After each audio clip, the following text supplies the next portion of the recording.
as always, by my wonderful co-hosts, Eric and Bones, and you are listening to Crossing the Nerdverse. We have a really exciting show tonight. We're going to be continuing our series of This is the May, diving into Star Wars stuff, and tonight is one I've been looking forward to.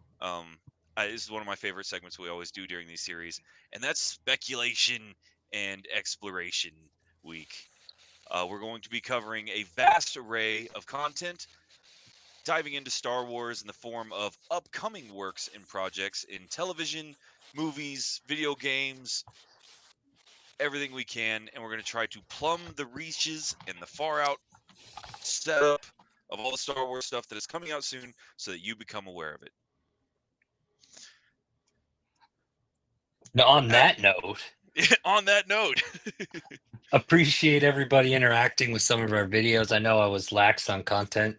I got a lot of stuff going on, but there was a lot of interaction, especially with the stuff about Kylo Ren and Luke sort of trying to kill him in his sleep.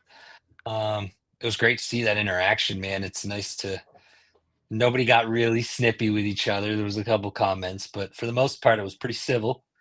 Nice to yeah, see. I actually reading through a lot of that, I found a lot of points of view that I felt were really informative. Like, so I hadn't really considered that angle yet. I think what surprised me the most is the sheer amount of like fan backing that Kylo Ren seems to have. I didn't expect that to come out. And so that was pretty cool.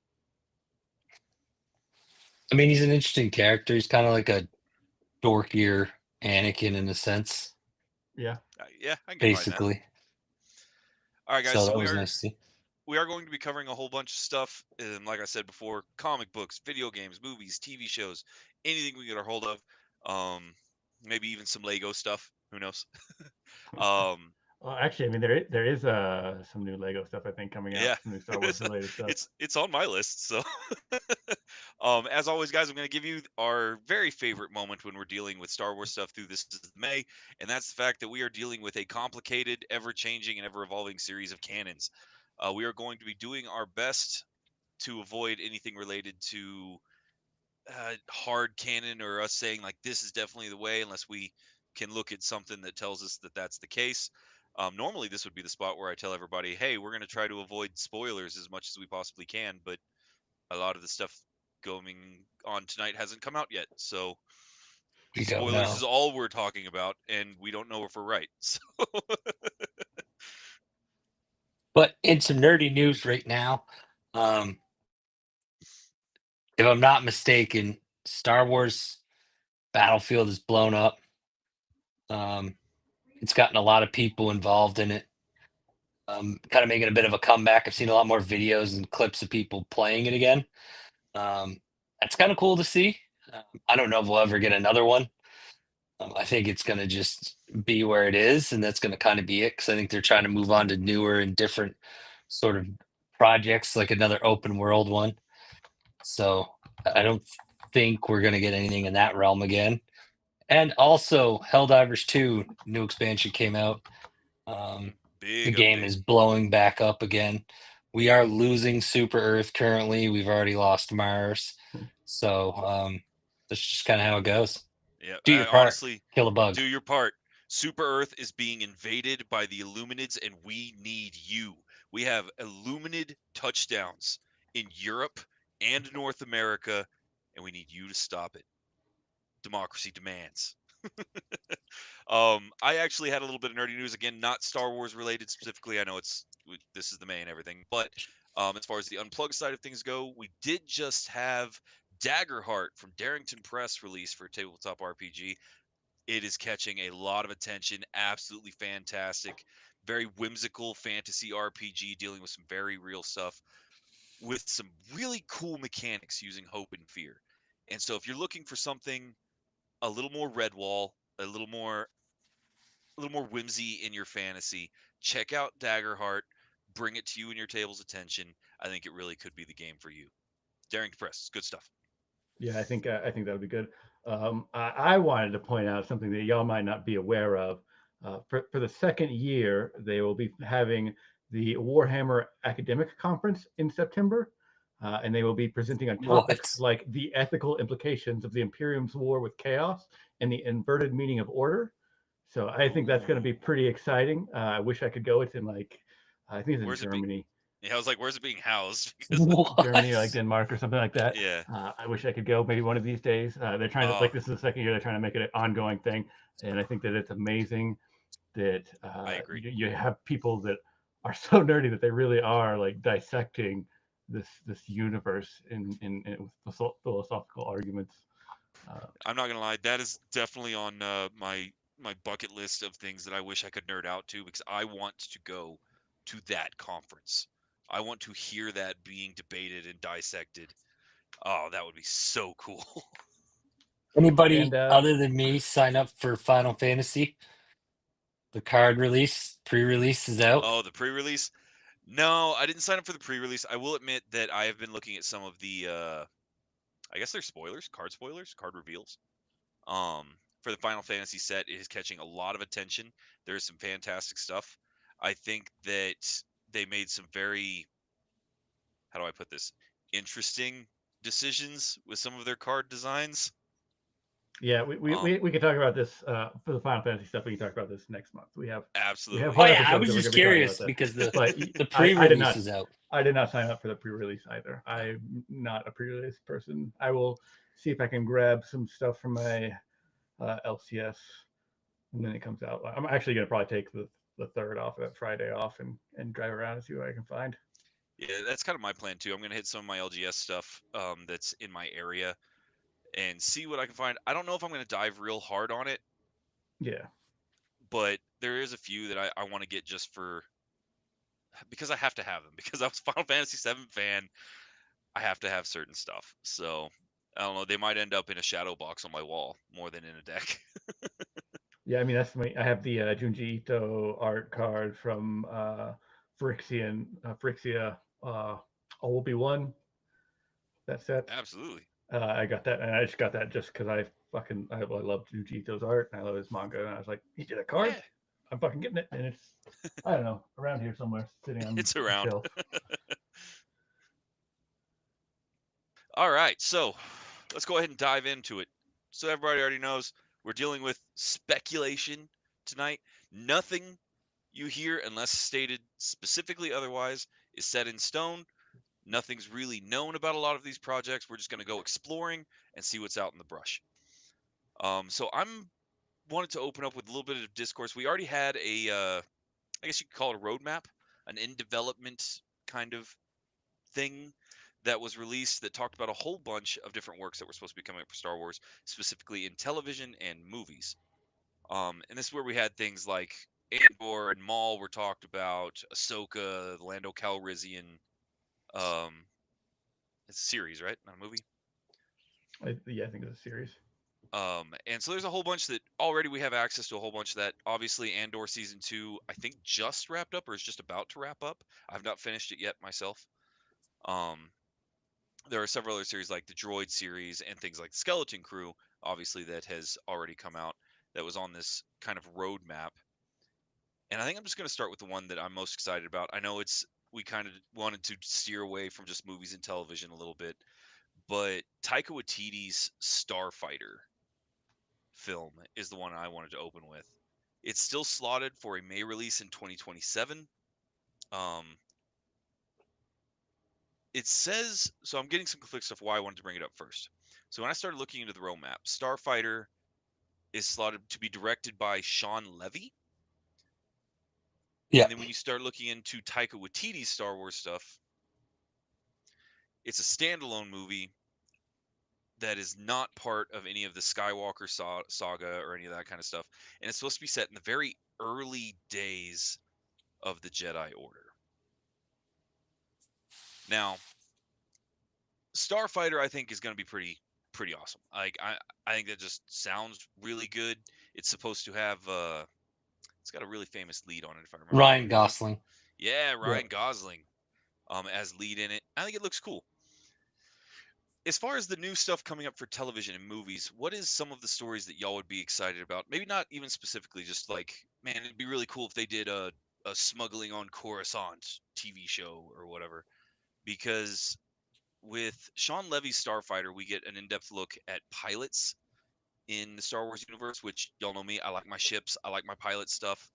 And so I think that's going to be a lot of fun. And Taika Waititi's, if it's really set in the early days of the Jedi Order, you're talking he could put that in several different places along the timeline and call it the early days of the Jedi Order. This could be 10, 15,000 years ago before the Skywalker saga ever became a thing. And so those are the two that I'm excited about and I wanted to bring up. Yeah, As far, go ahead. go ahead. But I would say for me, the Taika Waititi property, anything that he does, I'm kind of excited to watch. I've loved Yeah. his shows. And the last Thor movie wasn't my favorite, but overall, I do just love most of his stuff. So I will be very happy to see that. Um, Curious to see some like a big star like Ryan Gosling jumping into a role in Star Wars. He's I done a feel few like, good, like weird roles, like Gray oh Man yeah, and for stuff sure, like that. for sure. I think he'll be fine in sci-fi. Wasn't I think he was in some more recent. Yeah, as far as sci-fi goes, it was Gosling and Blade Runner, right? Yeah, If yeah, he the can do new Blade Blade, Runner, the he new can do one. Star Wars. So So yeah, that'll be fine. I'm pretty sure.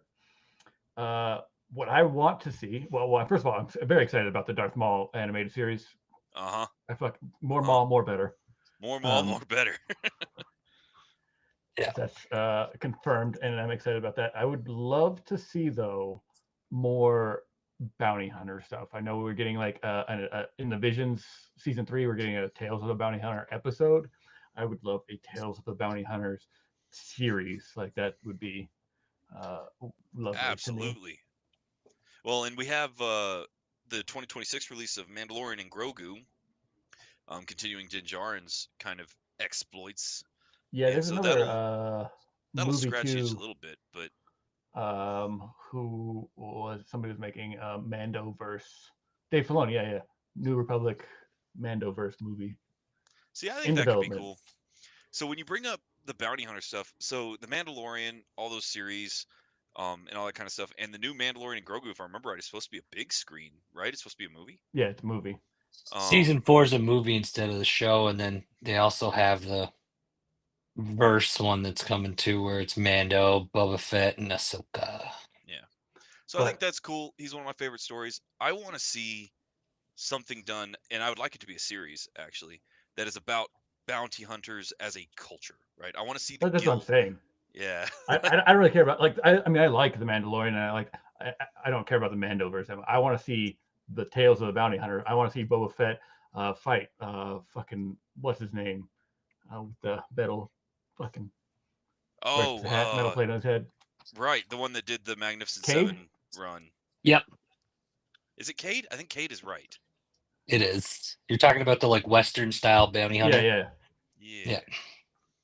It's Cade something. I'm No, looking I, it up I right now. think I think a bounty hunter one would be pretty cool. There's a couple things they could really do, like as much as we've seen like the typical Oh, stuff, but they could always show more. They could actually show more of a development in like Jedi, like in the sense of actually taking them from their family and kind of going through. Cad Bane. That's his name. Cad Bane, yeah. So I didn't realize you were talking Cad Bane for a minute. I actually feel a little dumb. Cad Bane is one of my absolute favorite characters. I think he's super cool. I thought you were talking about the one that had the like laser-proof steel hat Oh, that he wore. Did all the bouncing around acrobatic stuff in the animated series. I can't remember his name either. But yeah, a Cad Bane series by itself would be amazing. yeah. I would watch that.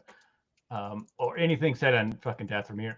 give me Yeah, some more of that. Give me anything. the Night Sisters. Embo was the steel hat guy's name. No, yeah, I think being able to tell a story and look at this gritty part of the universe, the Outer Rim, and see how the guild works, see how contracting works, how competition between bounties actually functions, and how dangerous a bounty hunter can truly be if you have a bounty put out on you would be something really cool because that's what everybody kind of forgets about. Because there's so much focus on Jedi and the Force in Star Wars, which I mean, of course there is. They're awesome. But There's a even whole other as universe of stuff. yeah, and Cad Bane in particular has several Jedi kills under his name, and that bounty hunters are what actually led to the majority of the downfall for the survivor Jedi after Order 66. They weren't hunted down by the military for the most part. Some were, yeah, Kenobi exists, right? But most of them were just bounty hunters. And to the point where even when you look at the original series, I believe it was in Return where Darth Vader hires like 7 of them. Yeah. And so, yeah, it would be wild. I would be so excited for that.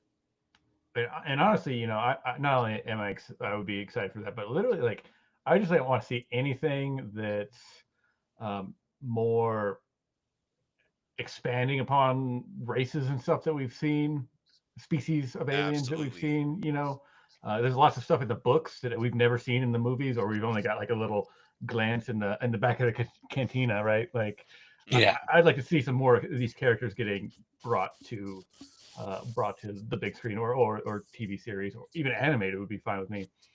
And as far as those go, like those shows go, I would like to see what they're doing with the books and comics a lot more, and dipping into like the High Republic era. Okay.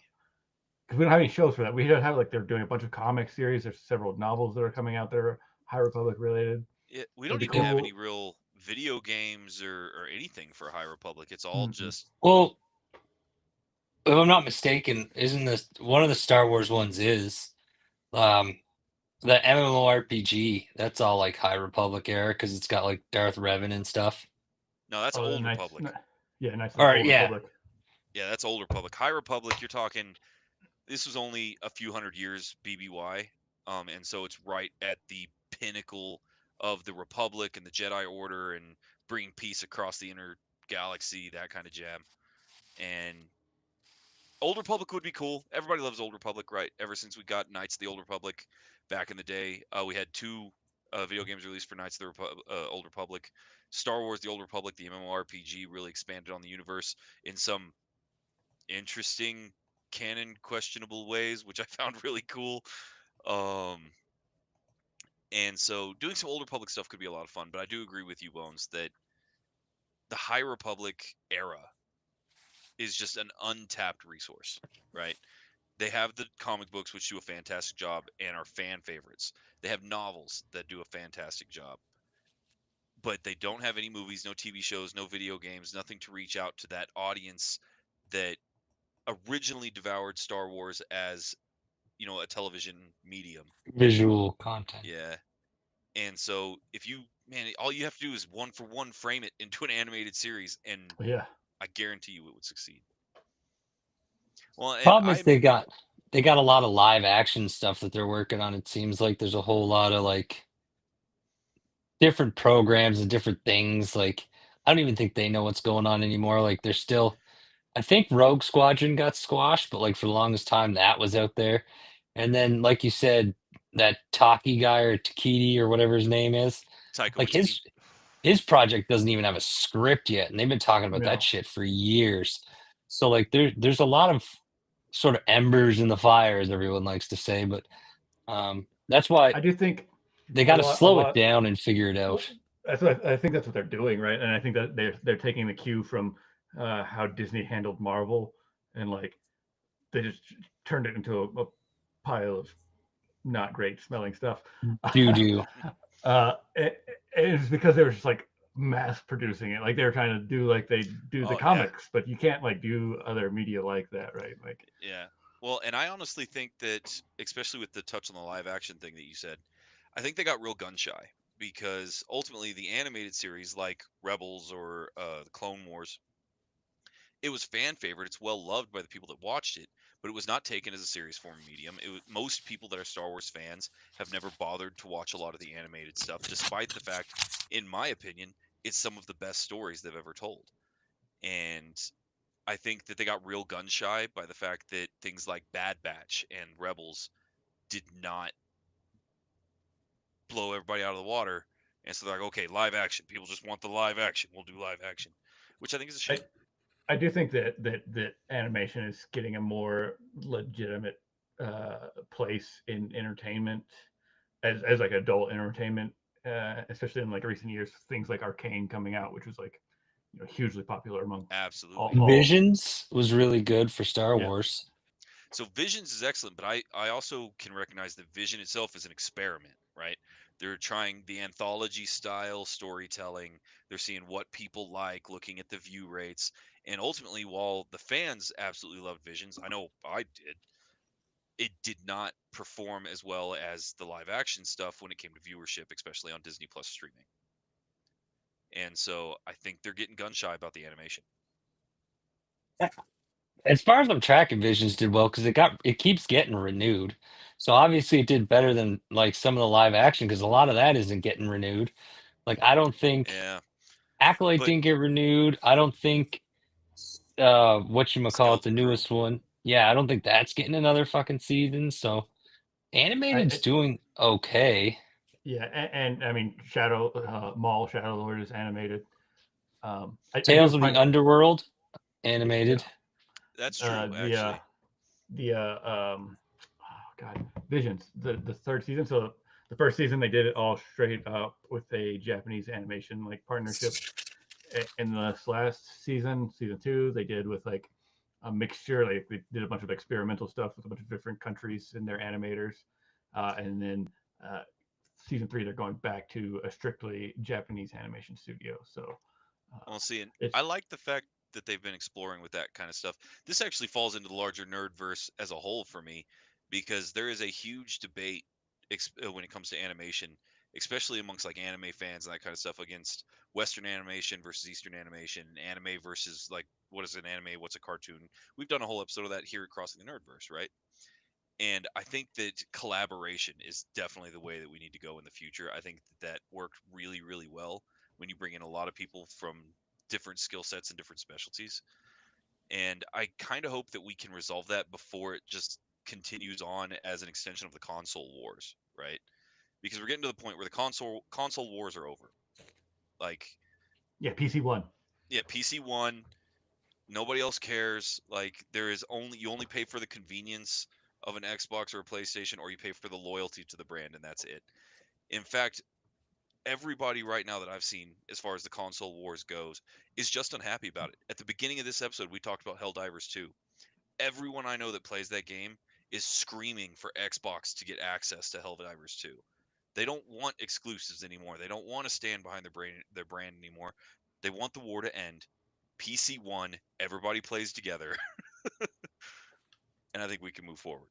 Yeah. I hope we can do that with some of the animation too. I don't want to rehash this, but I think it's nonsense, all of it. I think every cartoon is anime. Every anime is a cartoon.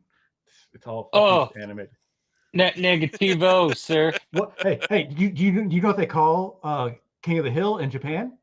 American anime. That's what they call it. That's fine, but it's not.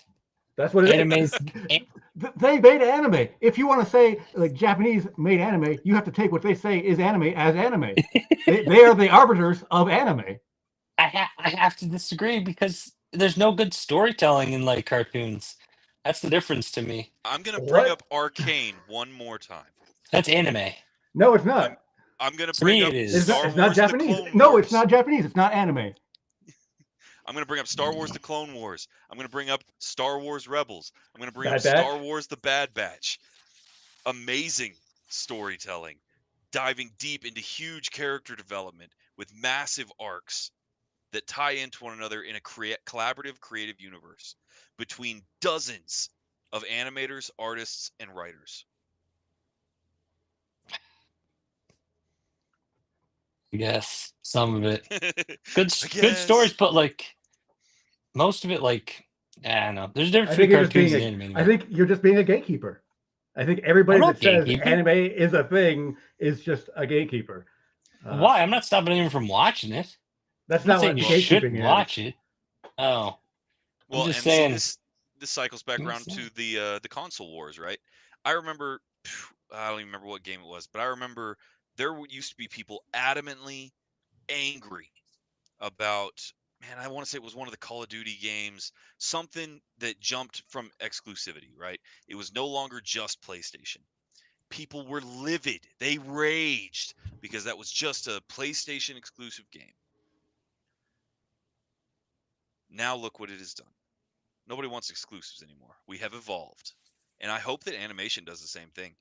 I do think that the distinctions that remain important are what is meant for kids and what isn't. Yeah, I agree. Like, Oh yeah. absolutely. I'm 100% with you. But honestly, when it comes down to it, I think that every country, regardless, has an amazing amount of potential for creativity and art form. And I think that Visions in Star Wars is a great way to really accentuate that. With Visions, we have multiple different animation styles, multiple different methods of storytelling. And because of the anthology, we can literally look at each of them kind of by themselves and see how well they did. And I cannot think of anybody that watched Visions and went, no, don't really like this one. I'll just skip to the next one.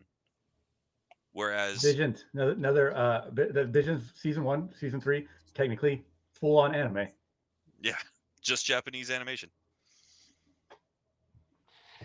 I mean, But anytime you do anthology series, usually they succeed because they're gonna grab people. I can't see. I don't remember. I watched the first season, but I don't remember there was any I didn't like. But they're like, they were good. I can't. Yeah, I can't think of any yeah, I in can't think of any I particular. didn't like. Well, and the other anthology series that came out, Secret Level, it did really, really well. And there were a few of those that I'm just like, I don't know, it wasn't Love, my Death, and very favorite. Robots.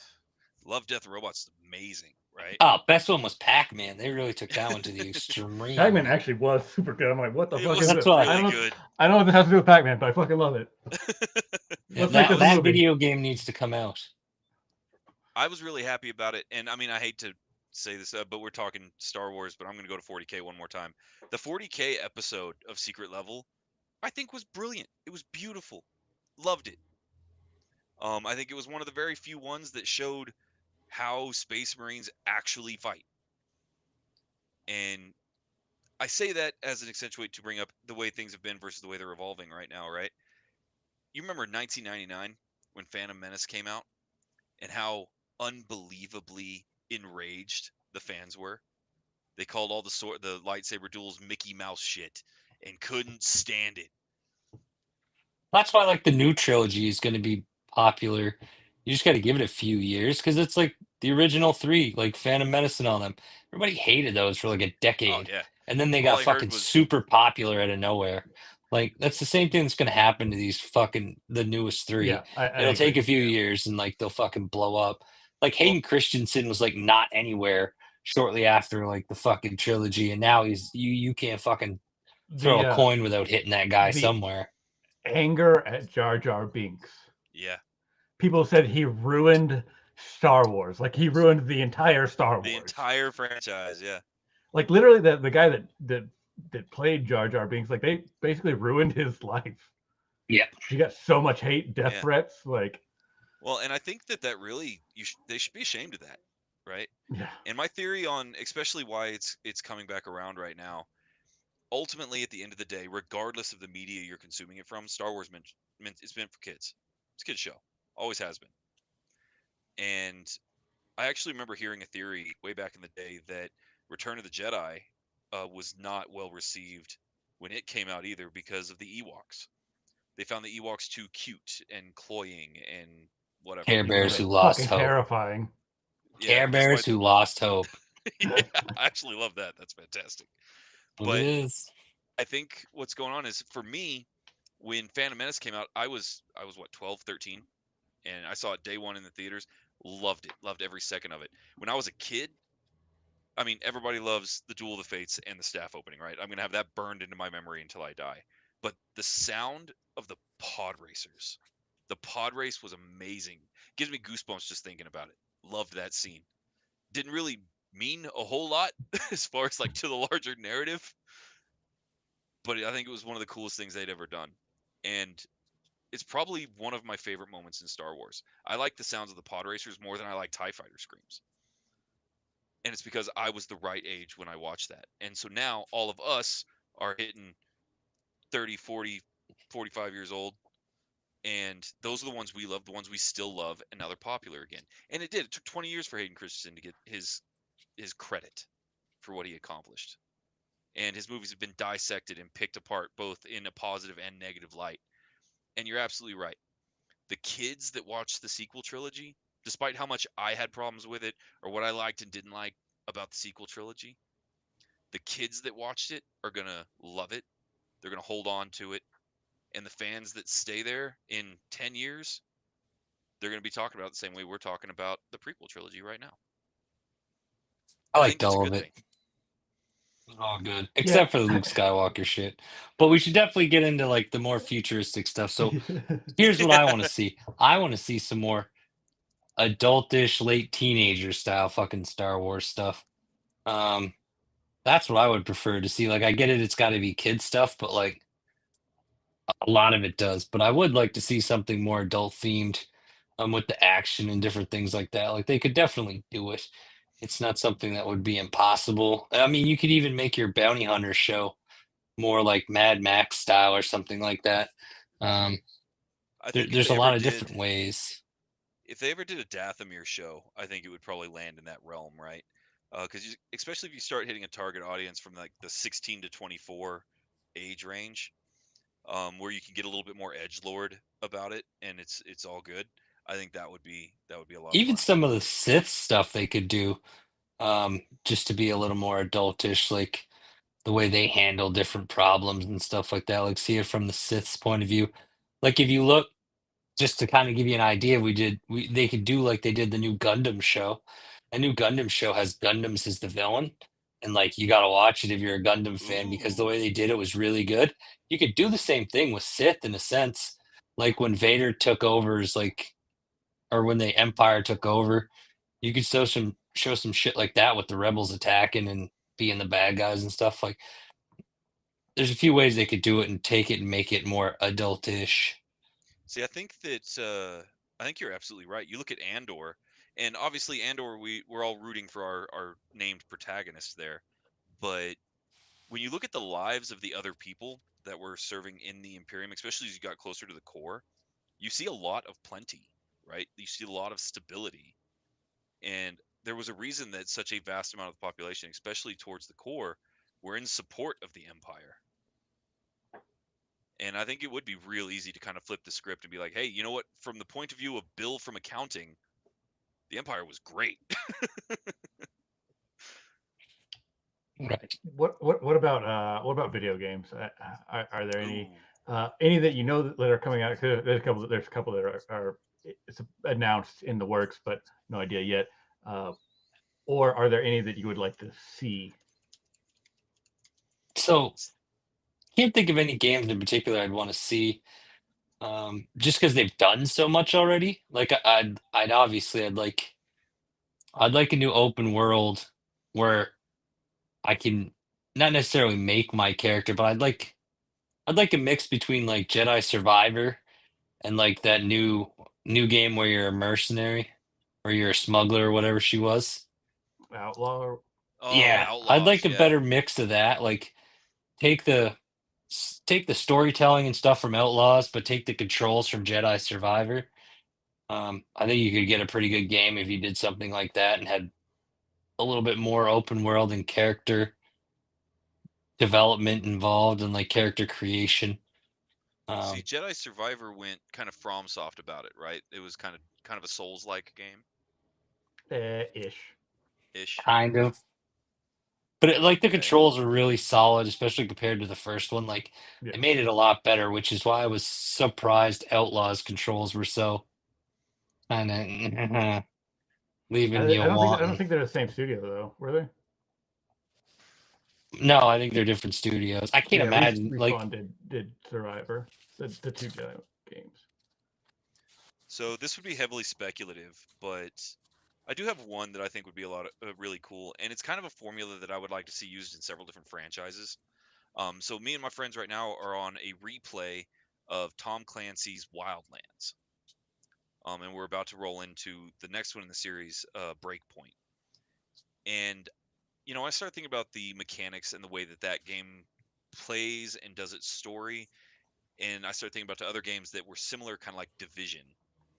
I think that a squad based co op versus map Star Wars game, or maybe you're a group of rebels out there, or some kind of bounty hunting team, or however you skinned it.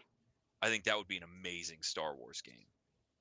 I think what would turn people off is the same thing that kind of hit was a Battlefront, where there's not a whole lot of Jedi action and people want lightsabers. But I think See, I that would don't be really cool. I don't think people need lightsabers. Like Republic Commando did pretty good. I think they're Yeah, I doing mean, a remake of it. So I think that the lightsabers are cool for games that are lightsaber games, like the Jedi Survivor, like yeah. But I think you can do whole games that just don't have lightsabers, and that would be fine. and I would like to say, Outlaw's problem wasn't that it was a female protagonist, and it wasn't that she didn't have a lightsaber. The problem with the game is you already had Jedi Survivor out with incredible fucking controls, graphics, and everything like that. So Outlaw had a lot to live up to in that regard, and it let you down a lot. So I just want to Yeah, really, really point out that I had no problem being a female protagonist.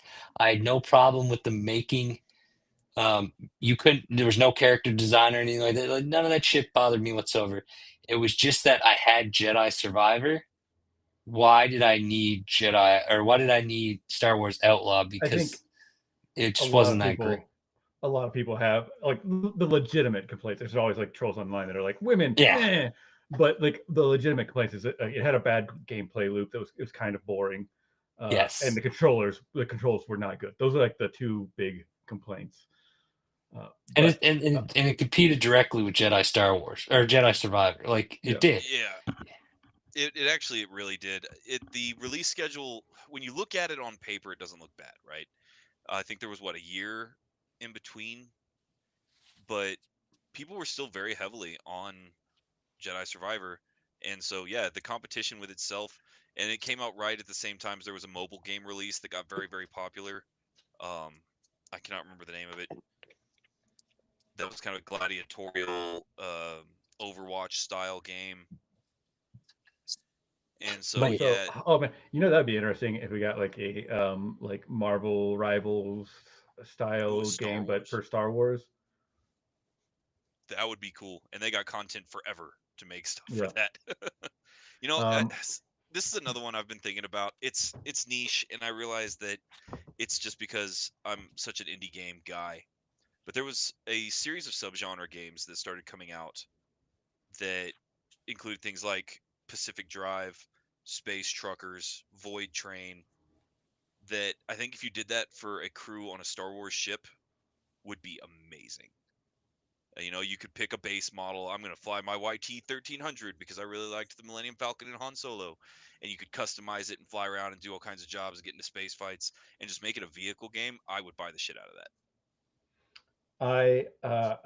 there's two games that have been announced that like they don't have any official confirmation or dates yet, but man, I really hope that they get made. And that is Star Wars Eclipse, made by Quantic Dream, who did Heavy Rain and Detroit Become Human, which Yep. are two of the best like story-driven decision games. Like they are so good. Detroit Become Human is like a 9 out of 10 for me. It's Oh, so good. absolutely. I can't get into Uh, it. But the graphics and story, yeah, they're good. I and then need the other fighting though. is Star Wars Zero Company, which is like a strategic game, and it's being headed by a former Firaxis employee, who that's the company that does all the Civ games now. So uh, I like strategy games, and I will very much be playing that when it comes, if it comes. Yeah. I think Zero Company looks really, really good. And everybody that is on the team, I think they could do great. Truth be told, we've had games that did the massive battles in that kind of state before, the Civ style, right? But I think that actually getting the Civilization series with Firaxis, their know-how and their expertise with that genre is going to make Zero Company something really special. I think that Eclipse has the potential to be absolutely amazing. There is nothing that Quantum Dream has ever done that I think is bad or even below a 7. I think they've made some of the best games I've ever played. I'm very, very excited about Star Wars Eclipse. I don't know exactly how they're going to handle a High Republic era branching narrative, and I'm so excited to find that out. Right, I think that could be so cool. There is another one on our list, and I want to bring this up to you guys because it's kind of hot right now, especially with the Oblivion drop. Now, Oblivion just got its remaster. It released. It's taken basically every millennial gamer by storm. I feel like I'm the only person that wasn't ecstatic about an Oblivion re-release. But all of my friends jumped on it, played the crap out of it, and I don't blame them. It looks great, and it's all over TikTok, it's all over YouTube. People are replaying Oblivion, and that's super cool. It didn't jump on me. I have a bunch of other stuff kind of on my to be played, and so I didn't jump on Oblivion. I don't have anything against it, but I just didn't do it. And that's that there's always talks about a Knights of the Old Republic remake. They've been talking about it for years and years. Everybody wants some more Darth Revan story. What do y'all think about a Knights of the Old Republic remake? I mean, I love KOTOR. Yeah, the story's really good. I mean, they could do a lot with it. They could update the graphics, the controls a little bit. I mean, there's not too Yeah. much they'd have to do for it. To be honest, I think part of the problem is everyone's nervous because if they fuck it up, it's huge. So they want to be Yeah. hands off with it a little bit. All they gotta do though, like you said, is just update the graphics and improve the control. I actually went back and played KOTOR not that long ago. The controls are Yeah. terrible. Controls are Yeah, miserable. yeah. I bought it for my Switch. Yeah, controls are awful, but the story's so good it just keeps you Yep. playing the game. Exactly. You're like, well, I don't care what. I'll muscle through it. Yeah, I'll make it happen. But that's when storylines again. Storyline was more important than graphics or controls at that time. If you look at it nowadays, people are so visual. Unfortunately, storylines to video games have taken a backseat. Well, and I think that it goes one of two different directions because when you start looking at the indie game scene, there's games out there that actually have very minimal mechanics that start falling into the kind of walking simulator version of video gaming, that the storyline is all that they do. The mechanics are not particularly special. And so in indie, I think storyline is paramount. When you start looking at big releases that, your AAA games and that kind of stuff, I do think you're right. I think storyline's kind of taking a back seat due to the success of games like Warzone and Call of Duty.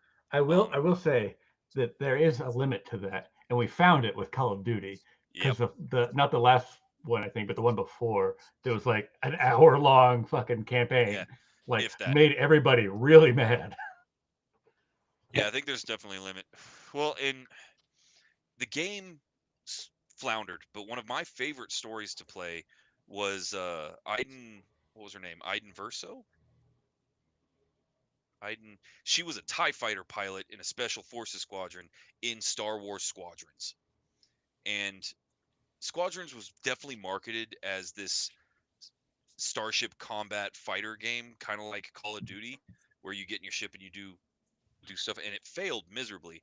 But I think that the campaign play of that game was amazing. And Iden's story with I think it was Fire Squadron, Volcano Squadron, something like that, was super cool. Talking about how she loses faith in the Empire and how she can break away and what she has to do while under these these engagements under the Empire. And it just got completely overlooked, overshadowed. Nobody talked about how good the actual campaign play was because the versus mode wasn't great. And so, man, there's a lot of evidence on both sides of that because I think there's definitely a limit. Bones is 100% correct. Call of Duty has a hard time just releasing a game with nothing but cool shooting mechanics in it. But we do hit a moment where it's like, man, despite the fact it had an amazing story, it still bombed because of, I guess, bad advertising or what people wanted out The of it. story, it was too short. The campaign was too short. Was the problem? Like it really, the story isn't always going to save a game. Just sometimes it's not enough. That's just how it is. Yeah. Hundreds of games every year come out with great stories that people will never see and never play. I don't know if I go with that many, but like I've never played hundreds. I would bet 100. I mean, I'm especially on Steam. Yeah. story can't be that great if nobody's playing it. I disagree. There are several games that I have played that are little indie games that they have like a player count of like 50, but they're really great games. Well, and I think we've discussed this on previous Star Wars episodes. I think last year during This Is the May, where the public opinion and the mass kind of like downvoting on Steam kind of thing can really destroy a game's launch, despite it actually being a really good game, simply because the internet told people to be angry about it, right? And so, I will say, I think it's interesting that I think the best contenders for Game of the Year so far are like AA games. yeah, With like Claire Obscura. I think that definitely has a I shot. I bet you Claire Obscura gets a lot of attention in that front because it's amazing. And yeah, it's getting overshadowed by things like I guess Oblivion actually. I mean, I don't But think it really is though. It's still getting a lot of play. Like it's all I over want Twitch to. still. You might get to see like a AA or like an indie company eventually make a Star Wars game. I don't know oh, what they would do though. you know But what? I know exactly what I would do. If I would let's say we were an indie company, crossing the Nerdverse is going to make a Star Wars game, right? And by some stroke of luck, we're granted licensing and all that kind of jazz. What if you did one in the vein of like Lethal Company or Repo as scavengers in the Outer Rim? Just put a Star Wars skin on it. I think that would be great. You could add some Yep. combat mechanics with blasters, and it'd be fantastic. I mean, there's a lot of things you could do that would get people to play it. Like if you just reskin Starfield as Star Wars, that game would be exponentially. That game would have been I sold did that like actually. mad. You can do that. You can literally You do can do that. I that, did yeah. it, and it does make it actually a lot better. If I'm being honest, it's just much more interesting. Well, and when That's you what I'm look at some of saying. this, when you look at some of the space games we have right now, you know, there are a lot of them that have struggled to really pull their way out of a bad launch. Roman Crow, one of our regulars here, mentioned No Man's Sky in the YouTube chat earlier. And No Man's Sky is probably easily my top 5 games. I love that game. I play it all the time. I've never stepped away from it, thinking, "Oh, I'm done with this game," just to come back to it. I've always loved it, and it had a terrible launch, just terrible launch. And the studio listened and they fixed stuff and they learned from their mistakes. And now we're looking at getting Light No Fires coming out very soon using the exact same mechanical base. I think that Starfield really only had one problem, in my opinion. And that problem was the fact that there wasn't anything on the planets.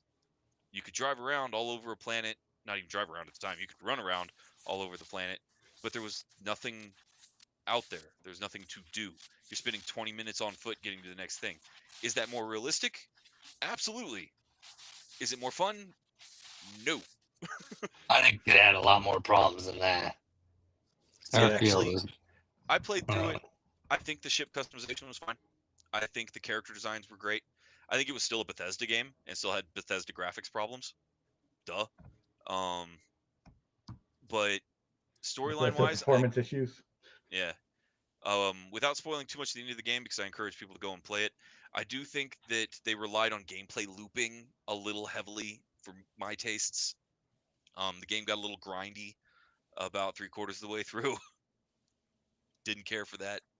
And then they see, relied on a new game plus system tied into the main narrative that I don't know. It felt weird to go about it in that way to me, but it made it easy to do different playthroughs and make different choices. So I do that in my split narrative games all the time. So okay, I've tried to give it more than one chance, and like I never get more than a couple hours in, and I'm like, Just mod the nope. shit out of it. That's how you play that game. Make Yeah, it like Star I Wars. can't. Yeah, see, like I could do that. Like if it was Star Wars based, like I'd want it to be based probably between Empire and like Return of the Jedi. So like there's ooh, some really good fighting going on. you're Some talking real height of the rebellion. Okay, Yeah, so that way you could get a lot of espionage involved and a lot of different things going. So that would be fun. That could be a cool game, like that a Splinter Cell game, but you're yeah. a spy, like sneaking You're a into like Bothan. a destroyer or something. I don't know. But That could be a lot of fun, actually. And we have seen a lot of success coming out of stealth games with the last Hitman's couple done years. great throughout Yeah. years. I mean, the Splinter Cell games were all good until the story of the last few went off the rails. But Yeah. Well, and I think when you start looking at the mechanics of video games as like almost subgenres, right? You start looking at Souls-like games like the FromSoft formula is seeing a lot of success in games like Jedi Survivor, like Elden Black Ring, Wukong, Elden Ring, Black Myth Fuck that Wukong. game. yeah, It's Black hard. Myth. And so I think that was one of the main advertising points even for the Oblivion remasters. They were like, yeah, we're taking some guidelines from Souls and we're going to try to add some Souls-like combat mechanics to Oblivion. And my brain went, you can't do that. Like, how does that work? But it's been a hit. Everybody's loving it. I honestly think that if they're going to do a Knights of the Old Republic remake, right? If we're going to do Revan again before we get a Revan TV show or movie, then it's going to have to be a perfect storm. It's going to have to be the perfect lineup that Larian had with Baldur's Gate 3. That's what it's going to take to make it good. The game? Absolutely. Just give it to Larian. Let them make Yeah, it. just give it It'll to be good. Larian, and you could crowdfund it. I guarantee you, you could go fund me See, that game I would so want them to fast. get their own game. If you were going to give it to them, I'd want Disney to be like, here it is. Do what you want. And then Here's Star Wars. obviously License. But well, it would, and then you just have to make sure that they stay within the canon of the current Star Wars when they make it, and then make a great game. I wouldn't want them to touch up any games. No, I'm Well, good see, on that. Any and game, here's any where studio to touch up a game, I'd want someone that makes a good game already, like the guys that made Jedi Survivor. I know I keep talking about it, but like, I would love to see them touch up the game. I think they could do a great job. They know mechanics really well now. They know, especially for Jedi's. I They have, think Larian would be better at KOTOR Yeah. than but my Larian only would problem, be. I would rather they get a whole new game, not KOTOR. I want them to get their own. I mean, Here's a I fucking agree. blank slate. But like, also, I mean, if you look, like, they literally went Baldur's Gate 1, Baldur's Gate 2, and then they said, "Hey, Larian, do Baldur's Gate 3 for us." So it's not like they did a completely, random game. Like they had a guide already. So like, they could, Additionally, maybe they make KOTOR 3. That'd be dope. Yeah. Well, see, they See, could do that's what I'm that, talking about. But I but mean, you look at that's a whole new KOTOR. thing. The KOTOR formula is precisely what Larian did. You gather together your party of little misfits that you rescue That's all throughout the journey, RPGs. and there's romance and choices involved, light side, dark side involved, branching storylines involved. Like realistically, Baldur's Gate 3 is just fantasy Knights of the Old Republic. I mean, Larian, you said that's just RPGs, and like, yeah, that is pretty much just RPGs, but that's what Larian's really good at. Yeah. No, I don't disagree.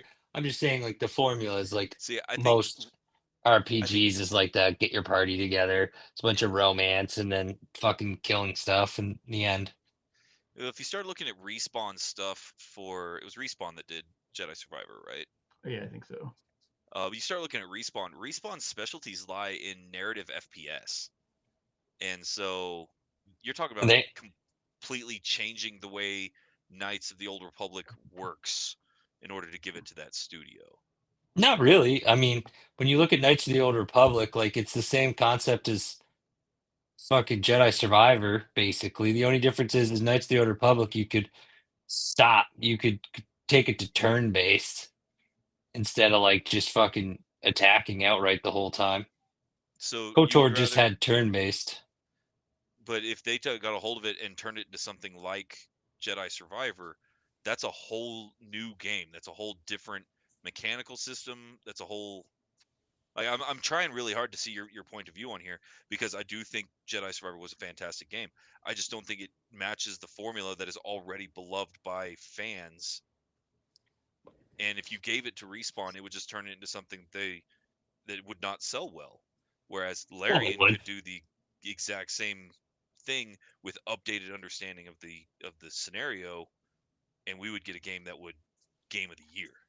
Oh yeah, no. If they got, that's what I'm saying. Like if they did like KOTOR 3 or something, I'm talking about just remaking the original. I wouldn't want to see them do it.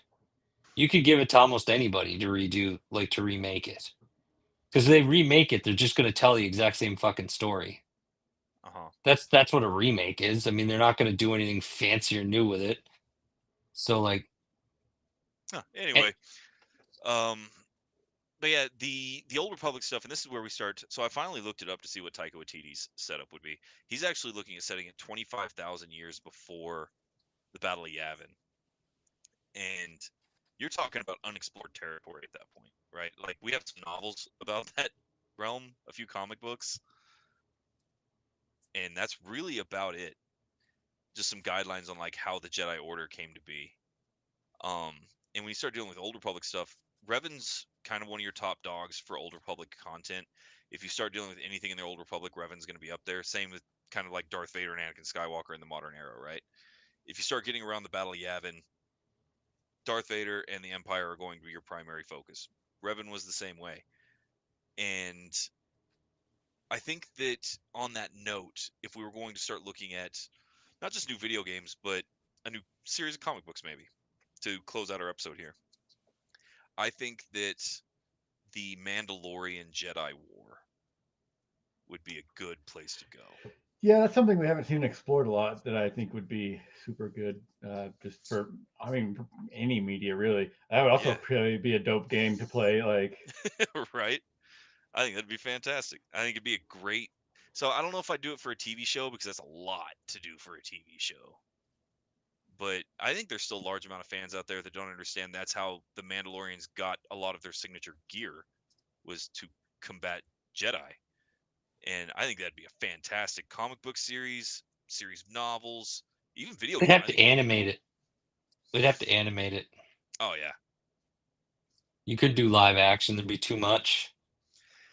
it would depend on how much Mandalorian love there is. I think because you would be taking a weird choose your side of the line in that narrative, and they'd almost have to run dual opposing protagonists, where it's like some episodes are from the Jedi's point of view, and you get to see their team and their thoughts about it.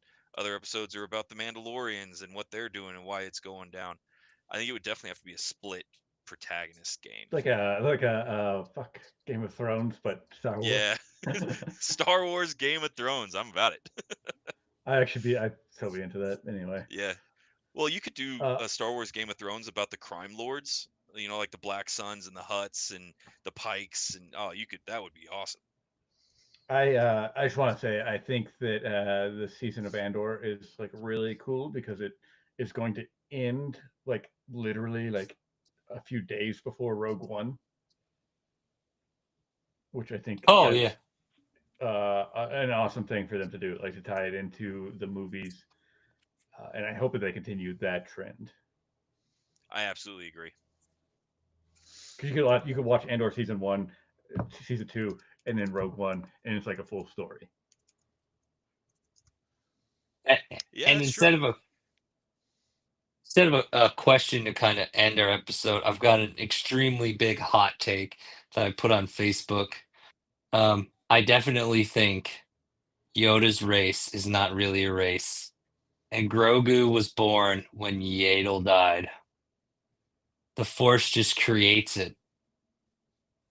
That's my thing. I don't They're think like they're avatars. in a sense, yeah. So like, there's only ever two of them, and when Yaddle died, Grogu just appeared. Does that line up with Grogu's age? I have no clue. That's definitely a hot take. I think they're I just like creatures of the Force. that would be I mean, something it does make you wonder, right? Because like the only ones we've seen have all been really powerful. really force sensitive.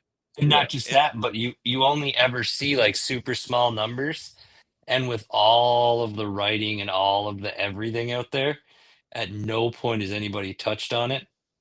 Like, so I truly but just I just think, think like if they were like a race, and like the only ones we've seen so far are super powerful, are they all like just that powerful of a race? And then if that's the case, where the fuck are they?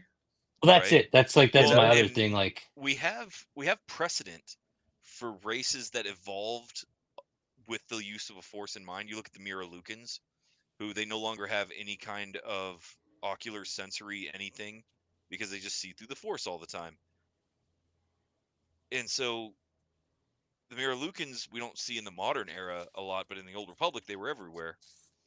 With Yoda, it's been kept purposefully very small, very mysterious, no explanations. I mean, we've seen three, right? We have Yoda, Yaddle, and Grogu. That's it.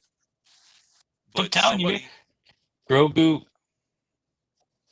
I don't know if it will line up perfect because I think he's 50. he's 50 at the start of The Mandalorian, yeah. At least according to Was the he? intel we So have. okay, roaming is saying Grogu was a youngling when Yaddle was alive. I know it was going to be close in age in like Yaddle's death because he dies early on, before Order 66. Gotcha. So That's definitely something I'll look into. Definitely a hot take. I'm going to give you that one. As we come to the end of the episode, guys, I'm going to take this moment to go ahead and plug. If you listen this far, obviously you're liking what you're seeing. The best way to support the channel is to buy some merch. We have some really cool stuff that just came out. Everything's in our link tree. Second best way to support the channel, of course, to do all the algorithm stuff. Give us a like, give us a comment, tell us what you disagreed with or agreed with about the episode. Tell your friends to check us out. All that fun stuff to make YouTube give us your money instead of you having to do it. So, but yeah, guys, this has been the latest episode of Speculative Future Works and Wants and Desires in Star Wars for our ongoing series of This Is the May. Y'all got any closing things? Yeah, don't forget to join us next week as we talk about Star Wars games outside of the digital media. Be Indeed. touching on card games, tabletop, stuff like that. I'm looking forward to that. Eric, you good? yeah, I got none. I'm All gonna go right. see Star Wars in Disney next week Yeah. and get a lightsaber. I'm looking forward to some of the pictures and stuff. I hope you take a bunch to share on our social media accounts. But with Oh that, yeah. guys, we're going ahead and wrap this episode up. We've been talking about speculative futures in various medias for Star Wars. Next week, we will be talking about Star Wars games outside of video games, dealing with collectible card games and tabletop RPGs in particular. I've been Ryan. I'm with my fantastic co-hosts, Eric and Bones, and we'll catch you next week. See you guys. Bye.